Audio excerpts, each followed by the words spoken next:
Hi, everyone. I am Jessica Watson, the associate editor from Intermission Magazine. And today I am here with the director and star of I Am Puff, an accessible digital children's series that is being streamed online.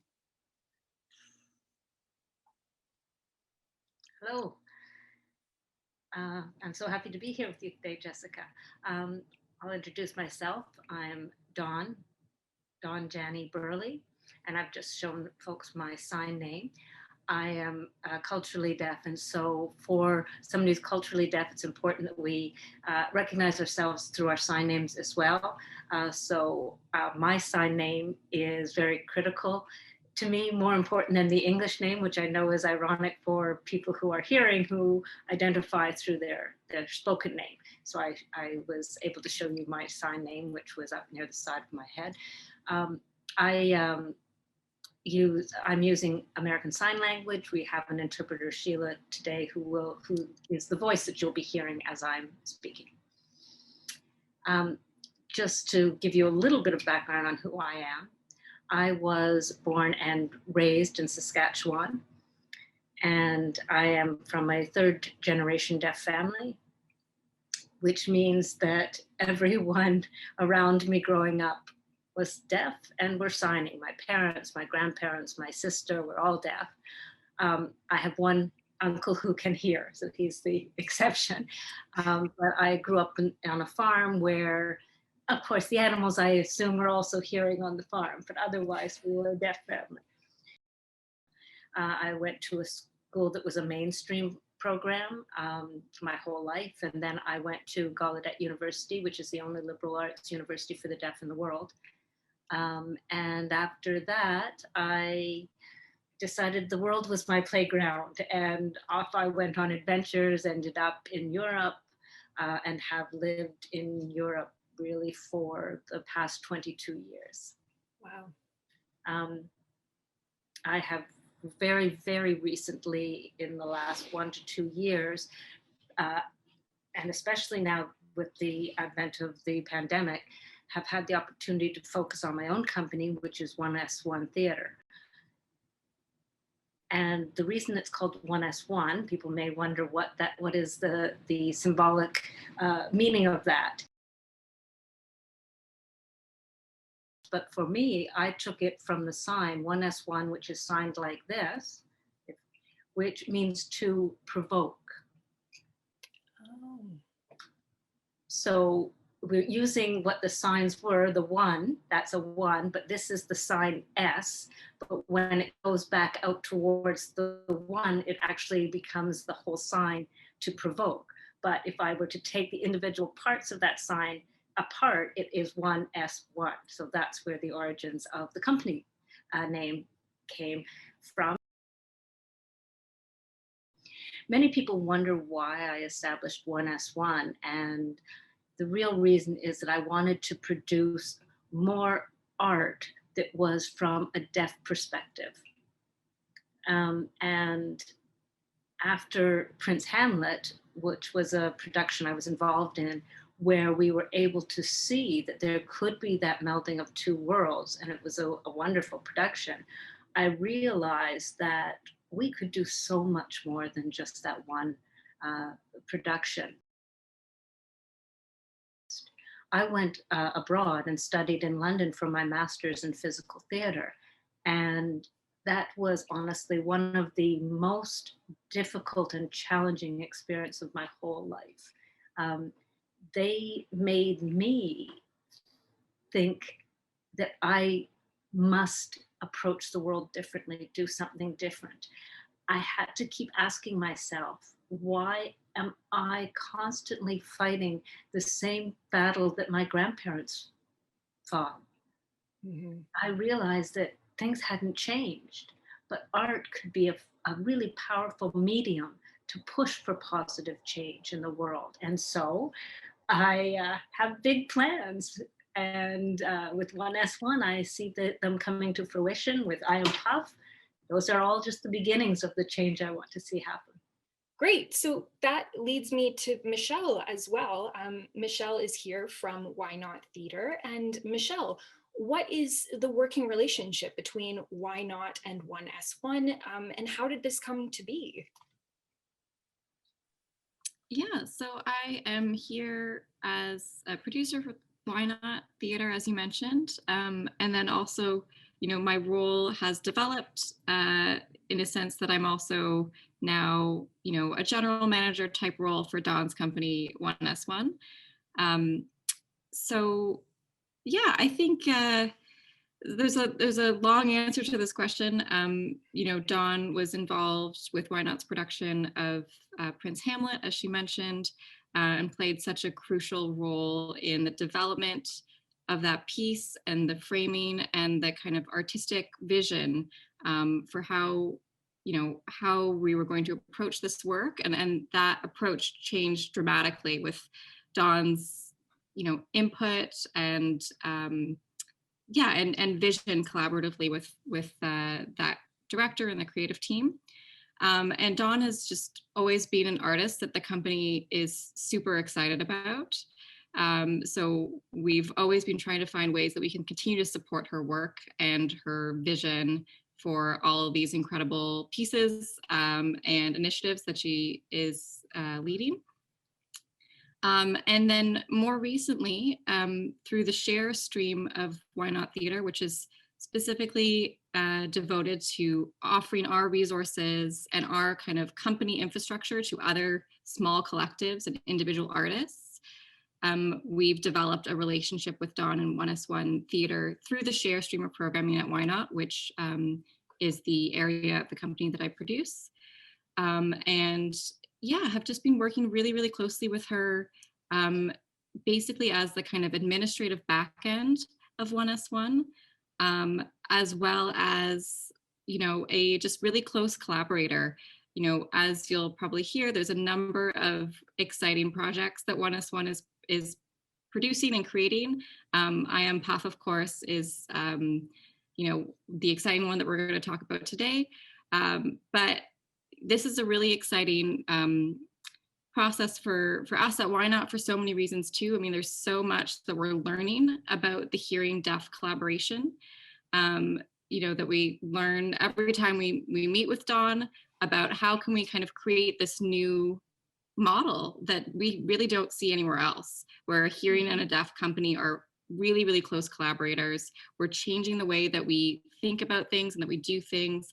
I mean, even as an example, when we were sending out this press release for the new episodes of I Am Puff, it was a complete rethink that we did in terms of how we're communicating that message, and realizing that this is a piece about reaching deaf audiences and reaching hearing audiences, and how can our press release reflect that? So we started from scratch again and decided, okay, we're going to actually try to make an ASL press release for the first time. And that is just one example where we, are really trying to rethink all the ways that we're creating and producing in a way that can speak to both those communities and achieve, Dawn's mission and the company's mission in that way.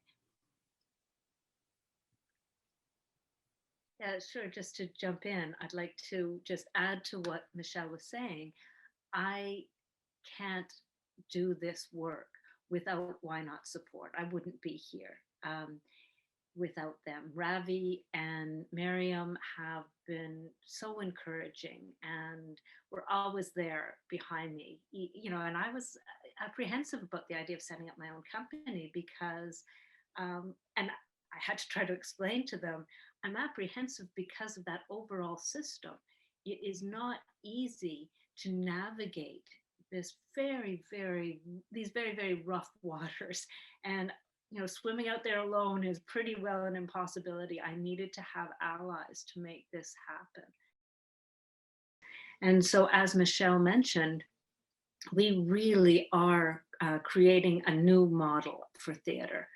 And I'm hoping that 1S1 will continue to make the change happen that we need in the theatrical landscape in Canada, and not simply in theater, but to improve overall life for all of us to be able to have those bridges built. And I Am Puff is one of those places that we're starting to try to make those changes a reality. And I'm sure we'll touch on that a bit more as we chat today. Just before we get to I Am Puff, I know, Dawn, that in past interviews, you have talked about the differing levels of support in Finland, in other Scandinavian countries versus Canada.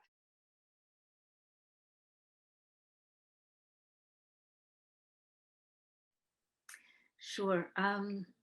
It is really one of the big reasons that I had so much trepidation in leaving Finland and setting up anything in Canada, because I have so much there. We have 24/7 access to interpreters, to social services. So much is available because it's enshrined in legislation in Finland. In Canada, we don't have that protection in legislation. We don't have the recognition of our language, of our rights to use our language. Nothing is enshrined in legislation here in Canada. What we see in Finland is legislation that allows us to have the right to access everything that other people have, whether it's education, personal entertainment, enjoyment, to travel, to access anything that any other citizen has access to. Mm-hmm. So I should say that Finland is one of the few countries in the world that really has invested in making sure that access for deaf people is actually a reality. So here in Finland, where I am at the moment, I feel like an equal citizen. I come to Canada, that's not what I feel anymore. It requires so much more work for me to try to find creative solutions to the barriers that face me on a daily basis compared to how I navigate the world in Finland. And the governments run so differently between the two countries, they have a tremendous impact on their citizens.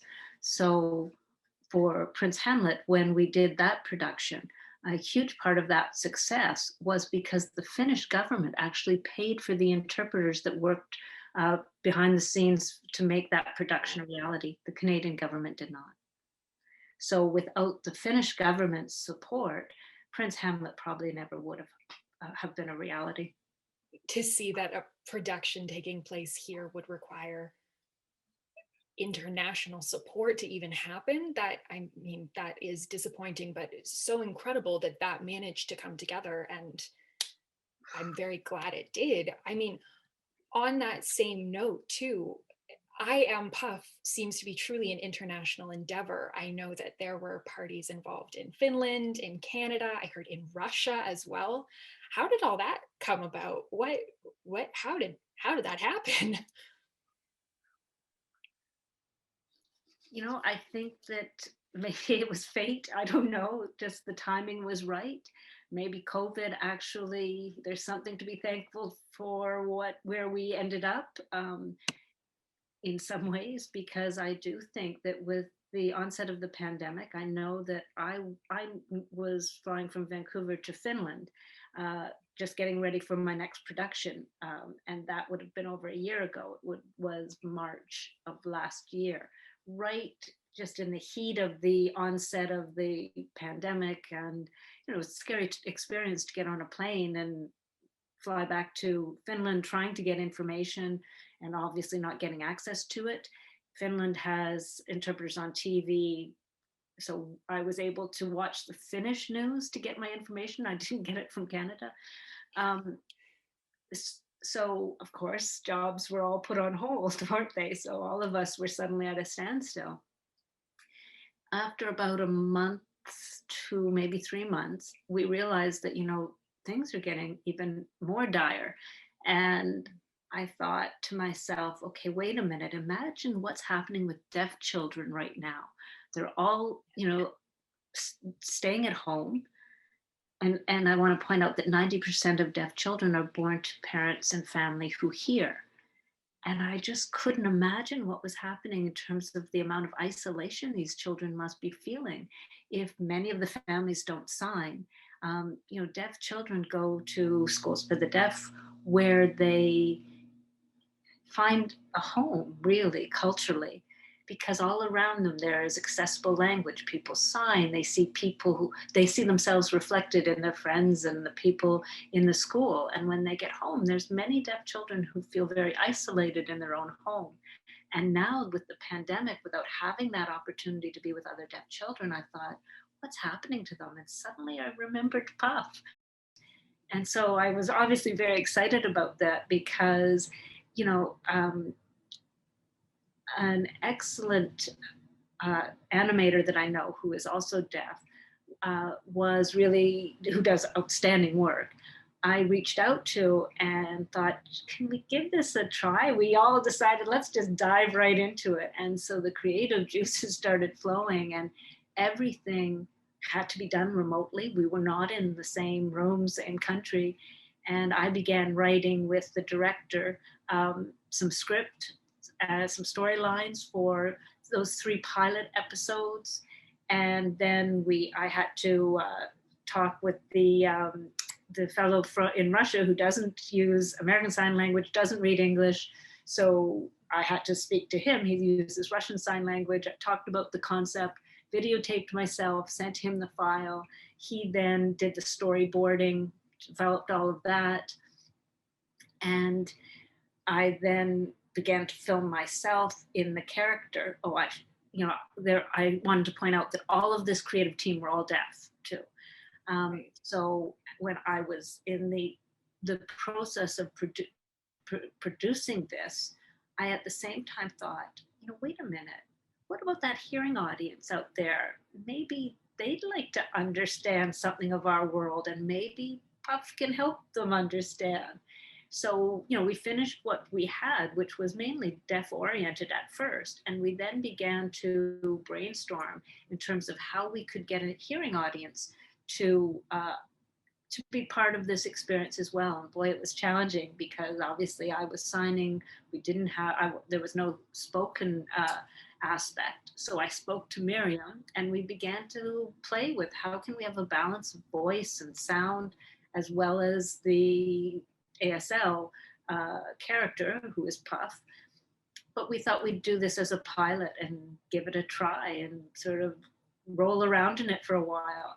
So I then worked with the hearing team who were responsible for the voiceover, for background noise, ambient noise, music, what have you, because that's not my realm of reality. And all of the visual aspects, the writing, the animation, the editing, were all done by the deaf team. So it was a really interesting process because some folks have been in touch with me and have said that, the background, for example, the trees that are in the background of the series, some people didn't notice if they were hearing, but people who, whether they're deaf or hearing, can sign, are able to realize that the trees themselves, this, for example, is a hand shape that shows a Y. It has a hidden meaning in it. So there's some deaf culture hidden within the scenery that make up the series itself. So it's not simply what I'm signing, not simply what the voiceover is saying, but if you know enough about sign, you see many other hidden messages in there. So, we released that and I didn't expect the reaction I got. It was so incredibly positive. It was overwhelming. It really was. I was surprised that I was getting contacted by hearing people who loved it, because there were some hearing children that they were working with who were nonverbal and they were not deaf, but to have both sound and sign language, the extremely visual aspect of the series itself was such that I think that Puff can touch everyone. It can touch families, whether the children sign, the parents sign. It's really a program that is universal in terms of its outreach and its impact. Mm-hmm. So maybe in a way, we're sort of reframing what it means to talk about accessibility. Absolutely. And certainly reframing it from a deaf perspective. His world, Puff's world, is a world of sign. Everyone in his world, in Puff's world, signs. So in Puff's world, that very first story, Puff lives in a world that's kind of a little bit hidden from the world that is inhabited by people who can hear. Mhm. It's a little world of their own.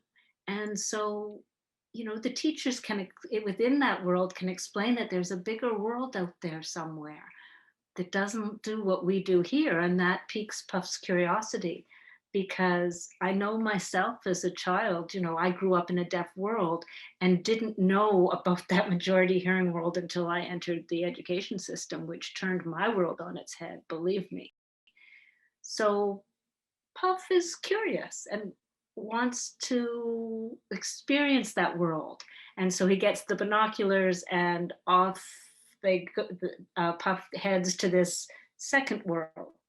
But for me, as a deaf person, and my perspective of the hearing world was one of a dull, colorless world. And I couldn't understand why everybody has to depend on sound. Where's your eyes? Why can't you see the color and the beauty of the world and not be so reliant on hearing? And so I think that Puff is a beacon of hope. And that positivity and color comes from Puff. I don't want to be preachy. That's not what we're here to do. We want to see the positives. And so when Puff sees somebody that doesn't sign, that's an opportunity to teach. And it's like, gosh golly, look at the colors. Maybe you'd like to learn them. I think that kids are, fascinated by the visual. And so having that color introduced, that visual aspect introduced, I think is exciting. But I wasn't really sure where we would go with this. So we wrote the first and then the second and the third episode. And now I feel like I know the journey that Puff is on, and I want to create more episodes with a storyline that connects as we move forward and build on who Puff is and what Puff can contribute. So we'll see where it takes us. It's so interesting because you really get a sense of that from watching the series. In the episode where Puff is teaching the children about color, and the one child touches the paintbrush and their arm starts to change color, and then they take their hand away and it goes back to gray.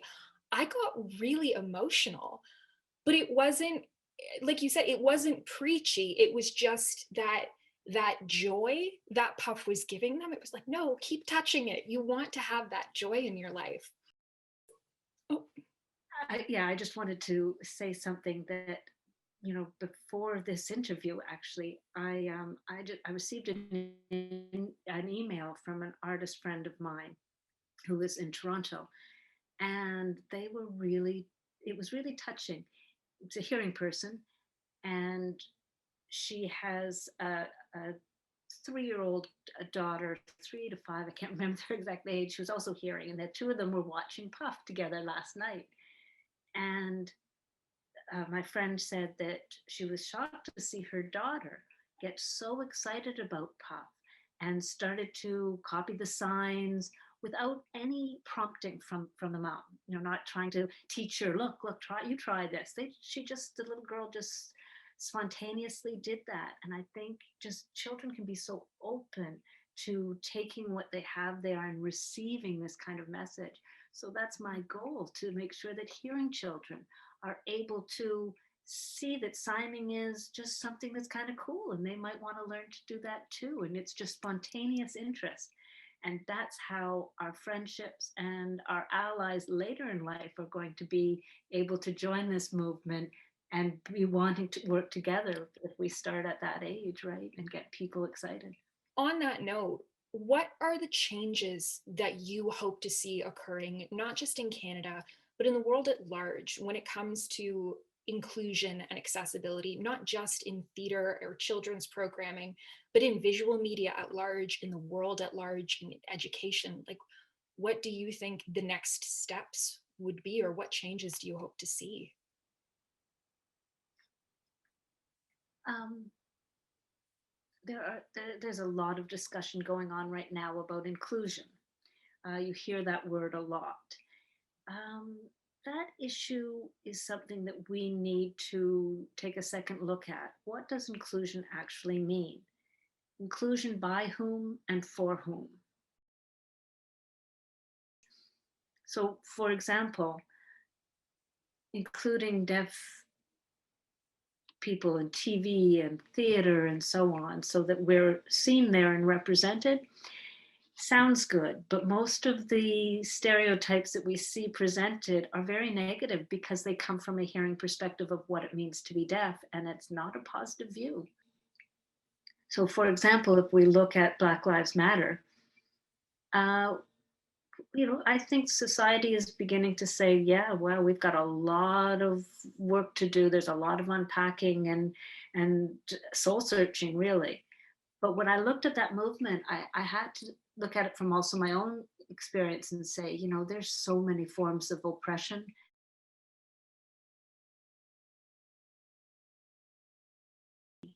So I think that the Black Lives Matter perspective has helped me as a deaf person too, to say, yeah, we have to learn lessons from that as well. We as deaf people have to start sharing our reality and our experience. I can't understand what it's like to be Black. I never will. I can't really understand that. But their experience of oppression and my experience of oppression is something that is not exactly shared, but hearing people will never understand what oppression means to deaf people. But if we speak up, if we start talking about what oppression means on a personal level, that experience is something that we all can learn from and work together to try to change. It's not about inclusion, though. It's inclusion that's something from the past.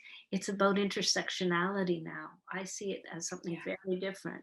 And if we can switch our thinking, if we can frame things differently and understand the world in terms of intersectionality, and what does it mean to be someone with a variety of intersectional identities, can we not achieve great things through that lens, as opposed to thinking that we have to include, we have to be, quote, inclusive, because include what and for whom? This has been an excellent interview. Thank you so much for all of your thoughts. Just to finish, what is your hope for this series? Can you give us any spoilers about future adventures that Puff is going to go on? I mean, we've learned the ABCs, we've learned about color, we've gotten to see Puff finding a new world, discovering new things, and in turn teaching others new things. What's next for Puff? We've talked a lot about how do we play with ideas to deal with these two worlds that we've created here, and what are similarities between those worlds and what are differences. There's some cultural clashes, no question, and I think playing around in that is exciting. We've got to explore that more. I don't want to reveal too much, so we're going to have to wait. Keep your eye out for the next episode and see where Puff's journey takes us all. Oh, and one other important thing that I wanted to add was, even though I'm focusing on the new episodes that we want to get out there, there are also other projects that are Puff-related projects.